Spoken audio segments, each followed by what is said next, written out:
Pengantin perempuan di Sragen, Jawa Tengah meninggal akibat terpapar COVID-19 hanya berselang 11 hari setelah melangsungkan pernikahan. Perempuan berinisial L dimakamkan di Desa Wonorejo, Kecamatan Kalijambe, Sragen dengan protokol COVID-19. L sempat menjalani perawatan di Rumah Sakit Dr. Muwardi Solo dan dinyatakan meninggal dengan kondisi positif COVID-19 pada 5 November lalu. Meninggalnya sang pengantin putri diikuti oleh kedua orang tuanya. Sang ibu meninggal tanggal 6 November, sementara sang ayah meninggal pada 9 November. Keduanya juga dalam kondisi positif COVID-19. 2 hari sebelum hajatan itu, mungkin sekitar tanggal 22 kan mau jadi mantan itu kan dari Jakarta. Ya kemudian ya kami juga tidak begitu lama banyak, tahu-tahu mau tanggal 24 itu hajatan terjadi lah gitu. Hajatan terjadi, angkat nikah, kemudian mengiring nganten tanggal 26-nya itu ke Wonogiri, ke keluarga yang gitu. Tapi juga itu tidak banyak ya. Hanya satu mobil kecil dan satu mobil ya minibus gitu. Dan kami tahu dengar itu ternyata katanya Mbak Mira tidak sampai di Wonogiri, jadi berhenti di jalan, kemudian masuk rumah sakit gitu. Dan di karantina mandiri. Meninggalnya ketiganya dalam satu keluarga akibat COVID-19 membuat 113 warga Desa Wonorejo yang sempat menghadiri hajatan pernikahan menjalani swab test PCR. Hasilnya 2 orang dinyatakan positif COVID-19. Dari Sragen, Jawa Tengah, Andi Kurniawan, Metro TV. Bagaimana dengan tracing dan juga penanganan terkait dengan klaster pernikahan di Sragen, Jawa Tengah sejauh ini? Saat ini sudah bergabung bersama kami Kepala Dinas Kesehatan Sragen, Hargianto. Selamat siang Pak Hargi. Selamat siang Mbak Sumi. Pak Hargi, sejauh ini dari hasil tracing, berapa banyak yang melakukan kontak erat dan yang sudah menjalani swab ada berapa orang Pak Hargi? Untuk kita lakukan tracing di Desa Wonorejo itu ada 113 orang yang di tracing, dan sebelum di tracing ada juga 2 warga yang positif terkonfirmasi dan mondok juga di rumah sakit. Jadi sebelum ada tracing ada 2 warga yang mondok di rumah sakit juga dan terkonfirmasi. Baik, dari 100 lebih ini apakah hasilnya sudah keluar semua? Dari 113 yang kita tracing kemarin sudah keluar semuanya. Yang terkonfirmasi ada 2, yang 111 negatif. Baik, dari semua hasil yang keluar ini apakah ada yang mengalami gejala atau OTG sejauh ini? Dari 113 yang 111 negatif ini tidak ada gejala. Kemudian yang 2 positif ini, 1 tanpa gejala dan 1 dengan gejala yang sekarang juga mondok di rumah sakit. Seperti itu. Baik. Kemudian apakah warga yang melakukan kontak erat ini semua adalah warga Sragen atau dari luar Sragen? Sebagian besar warga di daerah Wonorejo sendiri.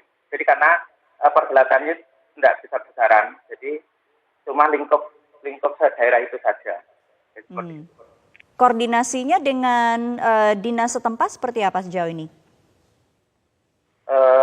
Ini kita telah dilakukan ada berita ini, kemudian kita melakukan tracing, ya kita dengan kecamatan, dengan muslikat di tempat, kemudian dari Puskesmas dilakukan tracing, kemudian kita lakukan swab di Teknopark, yang di Teknopark di pusat kota. Jadi seperti itu, dan kemudian setelah dilakukan swab, kita lakukan isolasi mandiri dengan pengawasan dari Satgas setempat, Satgas desa setempat, dan juga kelompok masyarakat yang dari RW setempat. Jadi seperti itu juga nanti dibantu dari kelompok masyarakat di situ. Baik, apakah masih ada warga yang perlu dilakukan swab test sejauh ini yang melakukan kontak erat? Saya kira 113 itu sudah semuanya sudah kita, yang kontak erat itu sudah kita lakukan tracing semua, sudah kita swab semua. Jadi total semua jadinya 7 ya.